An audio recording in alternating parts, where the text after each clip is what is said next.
Snipers, आपको यह देखना होगा कि इस शनिवार को बिटकॉइन की कीमत क्या हो रही है, क्योंकि यह एक अत्यंत महत्वपूर्ण वीडियो है। यदि आप लोगों ने देखा कि इक्विटी बाजार शुक्रवार को सप्ताह में कैसे बंद हुआ, तो डॉव जोन्स औद्योगिक नीचे। जेरोम पॉवेल ने जैक्सन में 8 मिनट के लिए बात करने के बाद 1000 अंक और $1 ट्रिलियन से अधिक इक्विटी और मार्केट कैप का सफाया हो गया।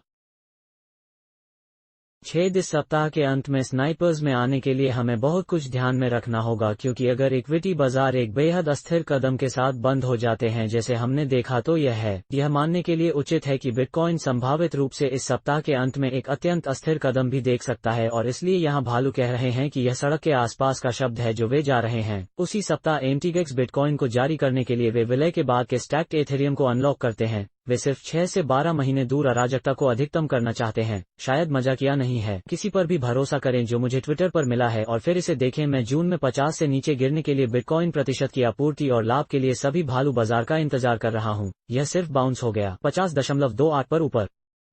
वर्तमान में यह 51.76% पर है। यह मीट्रिक प्रत्येक पूर्व भालू बाजार में 50% से नीचे गिर गया और 2020 के मार्च में, और इसलिए यह मान लेगा कि यदि बिटकॉइन है नीचे जाने के लिए इसे बहुत कम नहीं जाना पड़ सकता है। और इसलिए चलिए बेहद नंगे परिदृश्य के बारे में बात करते हैं। बाजार में नंगे चरमपंथियों ने कहा कि बिटकॉइन संभावित रूप से 2023 के मार्च तक 11,000 अमेरिकी डॉलर तक नीचे आ सकता है, लेकिन फिर सुरंग के अंत में प्रकाश है। 2025 के जनवरी तक 75,000 की भविष्यवाणी। टेबल पर ये सभी परिदृश्य हैं। आइए तत्काल अल्पावधि स्नाइपर्स के बारे में बात करते हैं। इस सिर और कंधे के पैटर्न के साथ एथेरियम को देखते हैं। चलो सीधे चार्ट में गोता लगाते हैं और यूट्यूब के लिए बटन की तरह स्मैश करना याद करते हैं। एल्गोरिथम, यदि आप इस सामग्री का समर्थन करते हैं तो बिटकॉइन, जैसा कि मैं इस वीडियो को 20,000 अमेरिकी डॉलर से नीचे रिकॉर्ड करता हूं, तो यह एक संयोग नहीं है कि हमने अभी तक प्रमुख समर्थन स्तर 19 को तोड़ना बाकी है। 798 और 68 सेंट। यह 2018 का पिछला ऑल टाइम हाई है। इस नई दैनिक मोमबत्ती के साथ जो 2 घंटे से भी कम समय में खुलने वाला है। अगर हम नीचे कोई भी मूल्य कार्रवाई देखते हैं 19,798, या यदि हमारे पास इस अत्यंत महत्वपूर्ण समर्थन स्तर पर एक कप कॉफी है, तो यह अंतिम गंतव्य नहीं है और सभी तरह से एक अस्थिर कदम हो सकता है। बिटकॉइन के लिए 17,204 संभावित रूप से किसी भी उल्टा को देखने से पहले कम है और इसलिए हमें यहां 19,798 पर इस अत्यंत महत्वपूर्ण समर्थन स्तर की निगरानी करनी होगी। अब बचाव अभियान के पहले संकेत क्या हैं? हमें इस बाजार संरचनात्मक स्तर से ऊपर तोड़ने के लिए बिटकॉइन की आवश्यकता है, जो कि पिछला समर्थन था, जो अब 21,800 पर प्रतिरोध है। हम 21,800 से ऊपर प्रति घंटा और 4 घंटे की मोमबत्तियां प्राप्त कर सकते हैं। हम उल्टा लक्ष्य के बारे में बात करना शुरू कर देंगे, लेकिन इस मामले का तथ्य स्निपर्स है। यह एक मंदी का सप्ताहांत है जिस पर आधारित है SP 500 बंद। बस इस पर एक बेहद मंदी की निरंतरता। साप्ताहिक मोमबत्ती परीक्षण 20 सप्ताह की चलती औसत को देखें। ऐसा लगता है कि SP 500 संभावित रूप से नीचे आ सकता है। सोमवार को खुले में आने वाले ई मिनी वायदा अनुबंध के लिए 4,000 पर 20 सप्ताह का मूविंग एवरेज बैठा है। और अगर ऐसा है तो असली सवाल यह है कि यह सिर्फ एक बात ही होने जा रहा है, और है हम 4,000 से ऊपर वापस आने जा रहे हैं, या क्या हम वास्तव में एक बड़ा उलट देखने जा रहे हैं। और अगर हम 4,000 से नीचे दैनिक मोमबत्तियां रखना शुरू करते हैं तो 20 सप्ताह की चलती औसत, जो कि होने वाली है, समग्र बाजारों के लिए परेशानी की वर्तनी शुरू करें। अभी तक तोड़ने के लिए DXY यह वार्षिक उच्च है, बस इसके बारे में शर्मीली है, लेकिन 2 दशकों में इसका सबसे अधिक साप्ताहिक करीब था, और इसलिए हमें मंदी के परिदृश्य को बनाए रखना होगा। इस सप्ताहांत स्नाइपर्स के लिए टेबल सप्ताहांत के दौरान मेज पर कुछ भी है, और इसलिए याद रखें कि बिटकॉइन पहली बार 17,600 पर इस निम्न स्तर को बनाने के लिए नीचे आया था सप्ताहांत, और हमें बिटकॉइन CME वायदा चार्ट पर उस मूल्य कार्रवाई को भी नहीं मिला, क्योंकि यह सप्ताहांत पर था, और इसीलिए सप्ताहांत पर बाजारों में सबसे अधिक हेरफेर किया जाता है। और फिर देखते हैं एथेरियम। हमने उस क्षमता के बारे में बात की।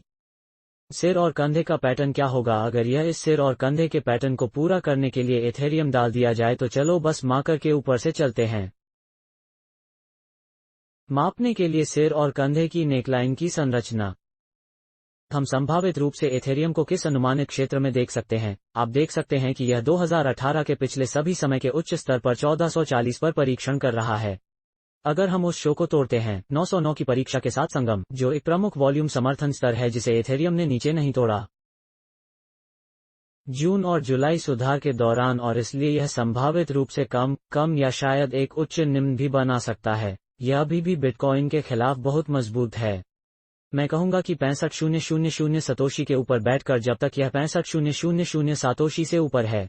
सभी कार्ड 19 सितंबर को एथेरियम के लिए मर्ज में जा रहे हैं, और फिर कुछ चीजों के बारे में बात करते हैं जिन्हें हम मॉनिटर कर सकते हैं। रविवार को कल खुलने वाले वायदा बाजारों में मैं निश्चित रूप से एक और वीडियो बनाऊंगा। मैं अभी रिट्ज कार्ल्टन में हूँ, बस अपने शनिवार का आनंद ले रहा हूँ। मुझे उम्मीद है कि आप में से हर एक आनंद ले रहा है। आपका शनिवार और वायदा बाजारों में आना जो मैं वास्तव में देख रहा हूँ वह सिर्फ SP 500 परीक्षण नहीं है जो 20 सप्ताह की चलती औसत है। लेकिन DXY क्या यह नए साल के उच्च स्तर और जासूसी चार्ट के खिलाफ बिटकॉइन बनाने जा रहा है?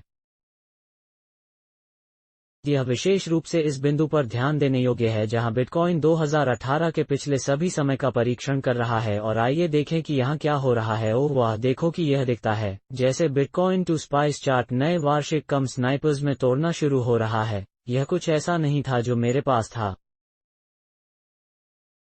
इस वीडियो को रिकॉर्ड करने से पहले दिखाने के लिए, लेकिन अब हम इस बारे में बात कर सकते हैं, इसलिए हमारे पास बिटकॉइन के लिए कमजोरी की पुष्टि है जो पहले से ही एक प्रमुख समर्थन को तोड़ रहा है। बिटकॉइन पर जासूसी चार्ट के लिए यहां स्तर ताकि वास्तव में इस सप्ताहांत के स्निपर्स के लिए मेज पर सभी कार्ड डाल दें। यह सप्ताहांत है इसलिए यह सिर्फ हेरफेर किया जा सकता है और नहीं सही मूल्य कार्रवाई जिसे हम देखने जा रहे हैं जब इक्विटी बाजार खुलते हैं और संस्थानों को अपना दांव लगाने के लिए मिलता है। लेकिन जासूस के खिलाफ बिटकॉइन अभी नए वार्षिक चढ़ाव में टूट रहा है। ऐसा लगता है कि यह पहले से ही एक कस्टम चार्ट है इसलिए यह सटीक नहीं हो सकता है, लेकिन यह बहुत सटीक है और इसलिए जासूस के खिलाफ बिटकॉइन सभी की निगरानी के लिए महत्वपूर्ण होने जा रहा है। ये पहेली टुकड़े मुझे विश्वास दिलाने के लिए बहुत आगे बढ़ रहे हैं कि हम एक अत्यंत देखने जा रहे हैं इस सप्ताह के अंत में अस्थिर कदम, और अगर ऐसा होता है तो स्नाइपर्स आश्चर्यचकित न हो क्योंकि हम जानते हैं कि इक्विटी बाजार सप्ताह में कैसे बंद हुए। यह बेहद मंदी और बेहद था। जेरोम पॉवेल के बोलने के बाद अस्थिर कदम, और इसलिए यह बिटकॉइन के लिए मंदी के परिदृश्य को मेज पर रखता है। इस सप्ताह के अंत में भी एक अत्यंत अस्थिर कदम है। क्या हम बिटकॉइन देखने जा रहे हैं शायद इस सप्ताह के अंत में नए वार्षिक चढ़ाव को तोड़ते हैं? मुझे नहीं पता कि मेज पर हो सकता है। मैं यह नहीं कहूंगा कि पहेली टुकड़े हैं।